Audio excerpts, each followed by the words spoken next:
It's 2:17 p.m. on a Saturday, and I'm standing in my grandmother's living room watching my entire family celebrate the person who destroyed my life. There are 43 people here, 43 people who think my cousin Jessica is getting promoted to senior marketing director because she's brilliant, because she's a hard worker, because she earned it.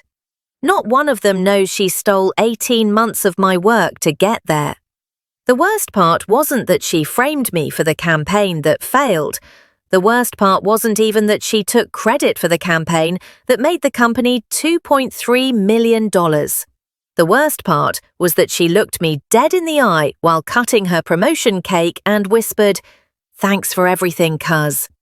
That's when I knew. She thought she'd won. She had no idea what I'd found 3 days earlier, buried in a deleted folder on the shared drive. Let me back up 6 months. My name is Maya, I'm 28, and I worked at Catalyst Marketing in Chicago. My cousin Jessica is 31. She has an MBA from Northwestern, a corner office, and our entire family is convinced she walks on water. We weren't close growing up. She's my mum's sister's daughter, and every family gathering was a competition I didn't know I'd entered. When I got accepted to study design at UCLA, Jessica told everyone at Thanksgiving that art school was just an expensive daycare for people who couldn't handle real academics. When I landed my first job at a small agency in LA, she was already climbing the corporate ladder in Chicago. Mum would say things like, "Jessica just made senior coordinator. When are you going to get serious about your career?" So when Catalyst posted an opening for a creative strategist and Jessica personally recommended me, I thought maybe, finally, we could have an actual relationship. Adult cousins who supported each other. I moved to Chicago in January. Jessica helped me find my apartment. She took me to lunch my first day. She said, "We're going to make an amazing team." For the first month, it felt true. Then the small things started. In meetings, she'd interrupt me mid-sentence to clarify what I meant, usually twisting my ideas just enough that they sounded confused or half-formed. She'd say things like, "What Maya's trying to say is," and then present my exact pitch, but clearer, smoother, better. I told myself I was being sensitive, that she was helping me adjust to corporate culture. But then my ideas started appearing in her presentations, verbatim. The repositioning strategy for our athletic wear client that I'd outlined in our shared notes, she presented it to the VP 2 days later as her own concept. When I brought it up privately, she laughed. "Maya, we brainstormed that together. This is how collaboration works." 3 specific violations I documented. 1. The momentum campaign concept I created for Brooks running shoes. I'd spent 2 weeks developing the narrative arc, the visual style, even the tagline. Jessica presented it in the pitch meeting without mentioning my name once. When the client asked who created the concept boards, she said, "My team and I worked on this collaboratively." 2. The client research report I compiled for the Chicago Tourism Board, 42 pages of demographic analysis, trend forecasting, and strategic recommendations. My name was on the document when I submitted it to our shared folder on Thursday. By Monday, the version Jessica sent to our director had her name as primary author and mine removed entirely. 3. The social media strategy that I'd piloted for 3 months, proving a 347% increase in engagement. In Jessica's quarterly review presentation, she listed it as one of her key achievements of the year. When I confronted her about that one, she got cold. "I'm your supervisor, Maya. Anything you produce falls under my oversight. That's how chain of command works. If you have a problem with that, maybe corporate life isn't for you." The fluorescent lights in her office felt too bright. I remember staring at her desk plant, A succulent someone gave her as a congratulations gift and thinking it was probably fake. Everything here was probably fake. I stopped sleeping well. Every time I submitted work, I'd screenshot it, timestamp it, and save 3 backup copies. My friend Marcus from college, who works in HR at a different company, noticed I looked exhausted during our video call. "Maya, what's going on?" I told him everything about Jessica, the stolen work, the gaslighting. His face went serious.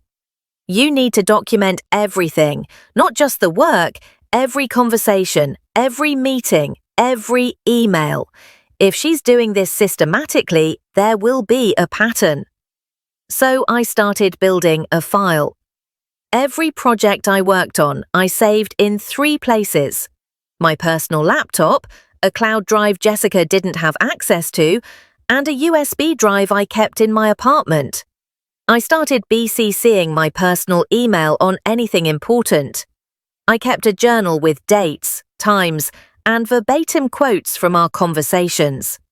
It took me 7 weeks to compile everything.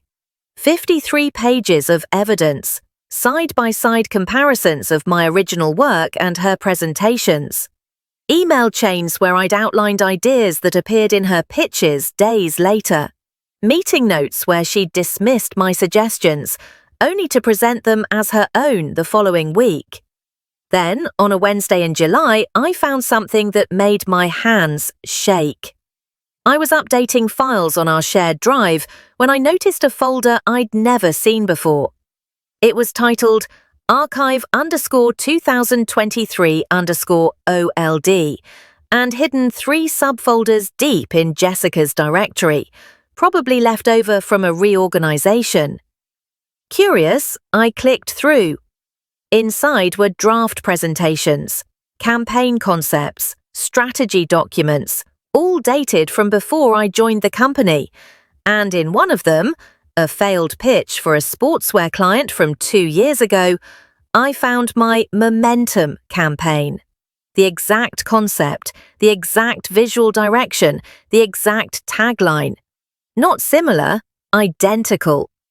My brain couldn't process it at first. How could my campaign from April be in a document from 2 years ago? Then I saw the file properties. Original author Marcus Chen. Marcus Chen, who'd left Catalyst 14 months before I arrived. Marcus Chen, whose LinkedIn profile said he'd quit suddenly to pursue other opportunities. Marcus Chen, who Jessica had supervised. She'd done this before. My phone was in my hand before I realized I'd picked it up. I found Marcus Chen on LinkedIn and sent a message. "I know this is random, but I work at Catalyst under Jessica Martinez. I found some old files with your name on them and wanted to ask about your time there. Would you be willing to chat?" He responded in 11 minutes. "Holy shit, yes. I've been waiting 2 years for someone to reach out about her." We talked on the phone that night for 1 hour and 47 minutes. Marcus told me everything. Jessica had taken his work systematically for the 9 months he'd worked under her. She'd gaslighted him the same way. She'd eventually framed him for a campaign failure that wasn't his fault, claimed he'd gone rogue on a client pitch, ignored directives, made promises he couldn't keep. The worst part, Marcus said, was that HR believed her completely. She had documentation that I'd been difficult, insubordinate, not a team player. I didn't realize she'd been building a case against me the whole time I was building my portfolio. What happened? They offered me the choice to resign or be fired. I resigned. She got promoted 3 months later. My apartment felt very quiet after we hung up. I sat on my couch, staring at the 53-page document on my laptop, and added everything Marcus had told me. 61 pages now, a pattern spanning 3 years and 2 victims that I knew of.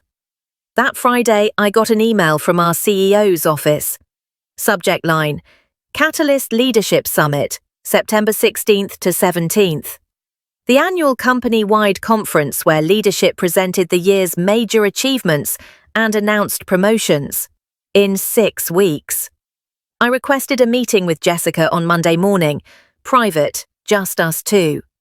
She smiled when I walked into her office. "What's up, cuz?"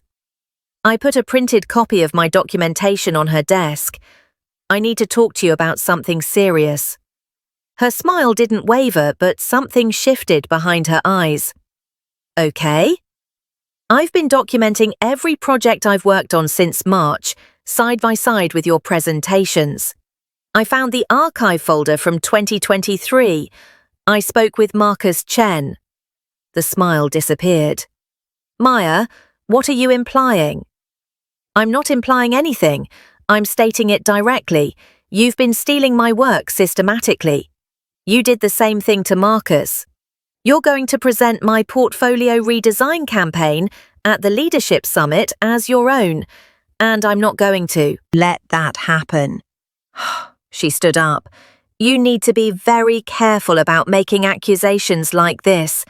It sounds like you're struggling with how collaboration works at this level." "This isn't a collaboration. This is theft." "I've been your supervisor for 7 months, Maya. I've tried to mentor you, to help you adjust to corporate expectations. If you're not happy with the arrangement, you're welcome to find another position." My throat felt tight, but I kept my voice level. "I have documentation, timestamps, witnesses. Marcus is willing to talk to HR." Her expression went ice cold. "Marcus was fired for cause. He's a disgruntled ex-employee with an axe to grind. And that documentation you're talking about, the work product created under my supervision belongs to the company, which I represent. My name isn't on any of those presentations. Because you were still learning. I was protecting you from premature exposure before you were ready." The audacity of it took my breath away. "I'm going to HR." She leaned forward, both palms on her desk. "I really don't think you want to do that. My uncle, our uncle, just had that health scare last month. The family is fragile right now. You really want to blow everything up over a misunderstanding about corporate hierarchy?" She was weaponizing our family against me. "This isn't a misunderstanding." "Then go to HR." She sat back down, picked up her pen. "But I've been documenting your performance issues since April. The missed deadlines, the inability to work collaboratively, the defensive attitude when receiving feedback. I have emails. I have dated notes from our one-on-ones. If you want to make this a formal complaint, I can make it a formal performance review." My hands were shaking when I left her office. I went straight to our director, Michael Santos. He'd always seemed fair, approachable. I'd seen him shut down a sexist comment in a meeting once. I thought he would listen. He did listen. For 30 minutes, I laid out everything. I showed him the documentation. I mentioned Marcus Chen. When I finished, he nodded slowly. "This is serious, Maya. I appreciate you bringing it to my attention." Relief flooded through me. "Thank you. I wasn't sure. I'm going to need to discuss this with Jessica and with HR. In the meantime, I'd recommend being very careful about making serious allegations. False accusations can be career-ending." The relief evaporated. "These aren't false." "I'm not saying they are. I'm saying we need to follow the process. This is between you and your direct supervisor. Have you considered that there might be a misunderstanding about expectations?" My vision blurred at the edges. "I've shown you side-by-side evidence, which shows collaborative work products." Look, Maya, I know adjusting to corporate structure can be challenging. Jessica is one of our strongest performers. I'd hate to see a family misunderstanding damage both your careers. He knew we were cousins. Of course he knew. This isn't a family issue. I think taking a step back might give you perspective. Take the rest of the day. We'll regroup on Wednesday. I was being dismissed. I walked out of his office in a daze. The cubicles all looked the same. 47 steps back to my desk. I counted every one. Marcus called me that night. "She's going to come at you hard now that you've shown your hand. She'll move faster. What's your nuclear option?" "What do you mean?"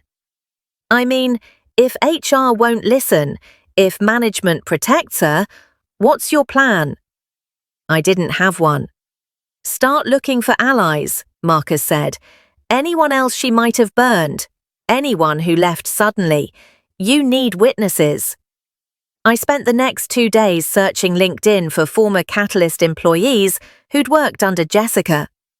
I found 7 people who'd left within a year of working with her.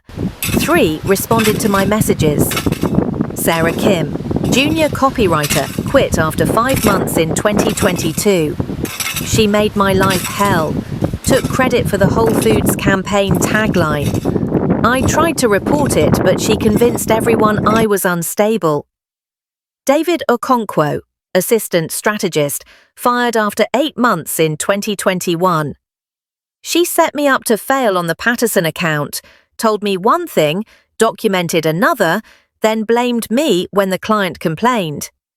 Rachel Zimmerman, design coordinator, resigned after 1 year in 2020.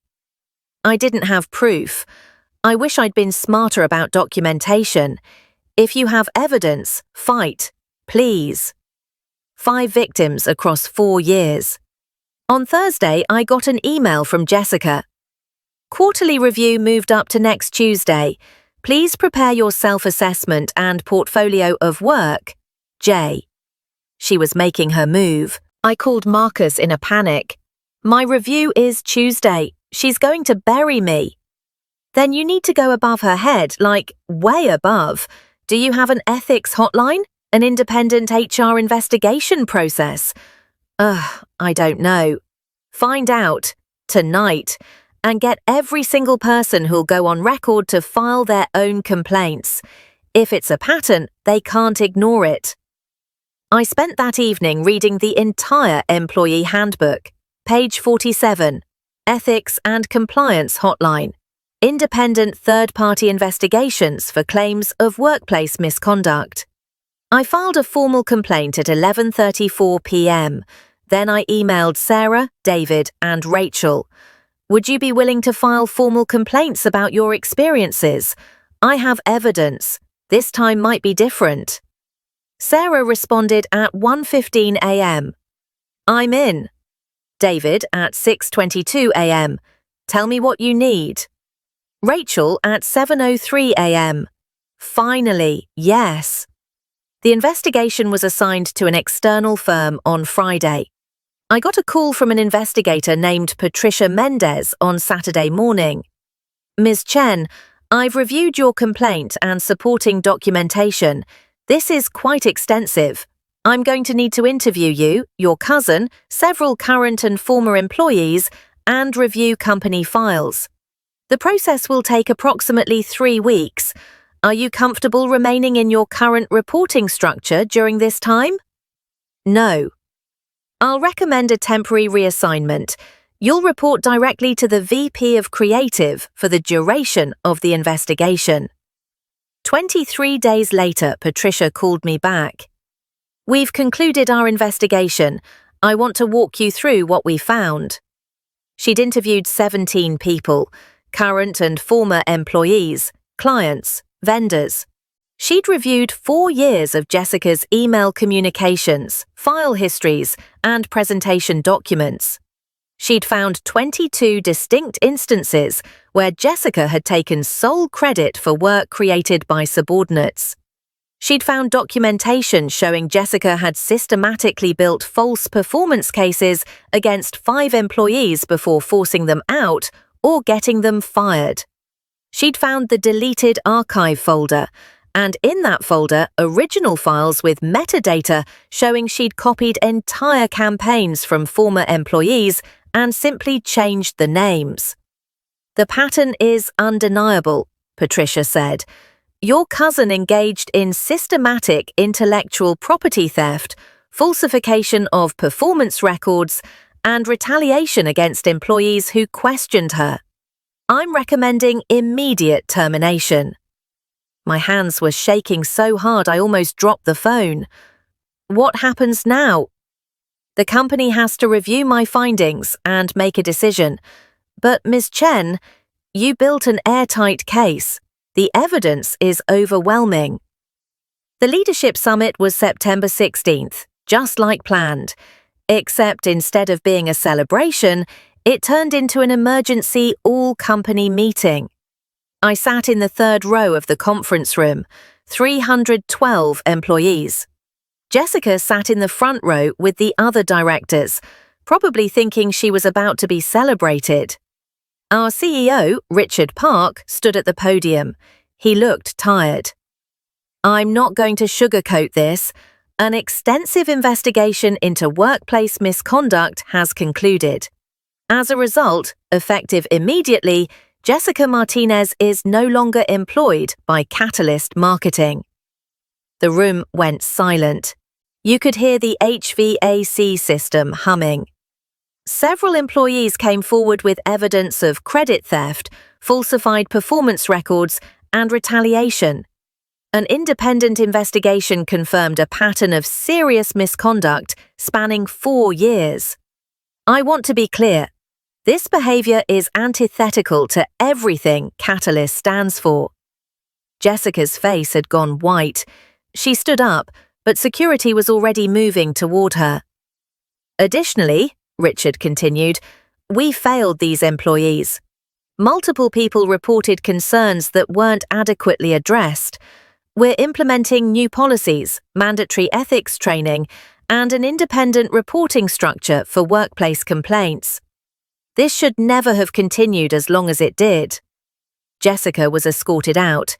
She looked at me once as she passed, not angry, just empty. Richard called my name. Maya, could you come up here? My legs felt numb walking to the front. Maya Chen joined us 7 months ago. She brought evidence of systematic misconduct to our attention, and she did so with courage and integrity. The Momentum campaign you've seen presented, that was Maya's work. The portfolio redesign strategy we've been implementing, Maya's concept. The Brooks running pitch that won us a $2.3 million contract, Maya created that. He turned to face me. I'm sorry we didn't protect you. I'm sorry you had to fight this hard to be heard. And I'm promoting you to Senior Creative Strategist, effective immediately. You'll be building your own team. The room erupted in applause. I couldn't process it. The hard part wasn't Catalyst. The hard part was my family.